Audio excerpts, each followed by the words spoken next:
வணக்கம். இது unmasking YouTubers. வருகின்ற 2026 சட்டமன்ற தேர்தலில் திண்டுக்கல் சட்டமன்ற தொகுதியினுடைய வாக்காளர்கள் பொதுமக்கள் எந்த கட்சிக்கு தங்களுடைய ஆதரவை தெரிவிக்கிறார்கள் என்பதை மக்களிடம் கேட்டு தெரிந்து கொள்வோம். வாங்க போகலாம். திமுக கூட்டணி தான் என்னுடைய ஆதரவு. விஜய்க்கு. ஐயாவுக்கு ஸ்டார்லிங்க் தான். நான் எதுக்குமே ஆதரவு தெரிவிக்கலைங்க. நான் உழைச்சாதான் எனக்கு கஞ்சி. நான் எதுக்குமே ஆதரவு தெரிவிக்கல. நம்ம ஆதரவு வந்து கம்யூனிஸ்ட் கட்சி விஜய் வந்து ஒரு நல்லா இருக்குங்க. விஜய்க்கு கொடுக்கலாம். ஃபர்ஸ்ட் டைம் கொடுப்போம். அவர் என்ன பண்ணுறாருன்னு பார்க்கலாம். நம்ம டிஎம்கே தான். நம்ம ஃபேமிலியே டிஎம்கே தான். ஆரம்ப காலத்தில் வந்து நம்மளும் டிஎம்கே தான். கலைஞர் இவர் ஸ்டாலிங்கி அவரோட ஒரு ஆதரவு இன்னும் நல்லா பார்க்குறாரு. இப்போ இந்த குறையும் இல்லை. அவரே வந்தால் நல்லாயிருக்கும். 1000 ரூபா பணம் வாங்குகிறோம். இவர் நல்லா புரிஞ்சு நாட்டை புரிஞ்சு நல்லா மக்களுக்கு செய்கிறாங்க. அது மாதிரி செஞ்சால் போதும். அவ்வளோதான். என்னைய மாதிரி இல்லை, எத்தனையோ பேர் இருக்காங்க இல்லாத மக்களுக்கு. அவர் வந்தால் நல்லா செய்வார்ன்ற ஒரு நம்பிக்கை. விஜய்க்கு தானே. எப்போயுமே நம்ம திமுகவுக்கு தானே. நமக்கு வந்து எது வந்தாலும் சம்மதம் தான். யார் நல்லவங்க யார் இருந்தாலும் நல்லது தான். என்னோட ஆதரவு சொல்ல போனால் கண்டிப்பாக விஜய் தான் கொடுப்பேன்.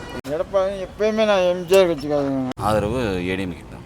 முதல்வர் ஸ்டாலின் இருக்கார்ல, அவர் தான் இருப்பார், அவர் தான் வருவார், கண்டிப்பாக வருவார். செல்வாக்குள்ள கட்சிக்கு தான் ஓட்டு போவாங்க. இப்போதைக்கு ஸ்டாலின் வந்தால் தான் நல்லா இருக்கும். கலைஞர் ஸ்கீம்லேயே நாங்கள் நிறையா வந்திருக்கு. பயோடெக்னாலஜிலாம் வந்து கவர்மெண்ட் 1 லட்ச ரூபா வரைக்கும் வச்சதில்ல. எங்கள் பையன் படிக்க போகும்போது அது வந்து 35,000 ரூபாய் செலவு பண்ணி கொடுத்தாரு கலைஞர் ஆட்சியில். அது ஒரு பெரிய சாதனை. அவரை எதிர்த்து போட்டி வலுவான கட்சி இன்றைக்கி தமிழ்நாட்டில் இல்லை. ஏடிஎம்கே செதறி போயிடுச்சு. விஜய் வந்து எம்ஜிஆர் அளவுக்கு வர முடியுமான்னு நிச்சயமாக சொல்கிறதுக்கு வாய்ப்பு கம்மி. ஜெயிக்க முடியுங்கிற சந்தேகம் தான். 10% 15% வாங்கலாம். அடிப்படை வலு இல்லைல்ல. அடிப்படை வலு இருந்தால் தான் உள்ளே வர முடியும். எம்ஜிஆருக்கு இருக்கிற செல்வாக்கு இன்றைக்கி அவருக்கு இருக்குன்னு சொல்ல முடியுமா? இப்போ எம்ஜிஆருக்கு ஒரு தனிப்பட்ட செல்வாக்கு இருந்துச்சுன்னா அதை வந்து யாரும் அசைக்க முடியல. இனிமேல் எவனும் பிறந்து வந்தாலும் அந்த மாதிரி வர முடியாது. அண்ணா திமுக எல்லாமே கலைஞ்சு போயிட்டாங்க. திமுக தான் முன்னணியாக இருக்குன்னு நான் நினைக்கிறேன். விஜய்க்கு போகலான்றியா? தாவேகா தளபதி தானே.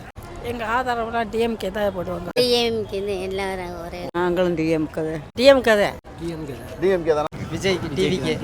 தமிழக வெற்றி கழகம் டிவிக்கே தான். திமுகவுக்கு தான் போடுவோம்.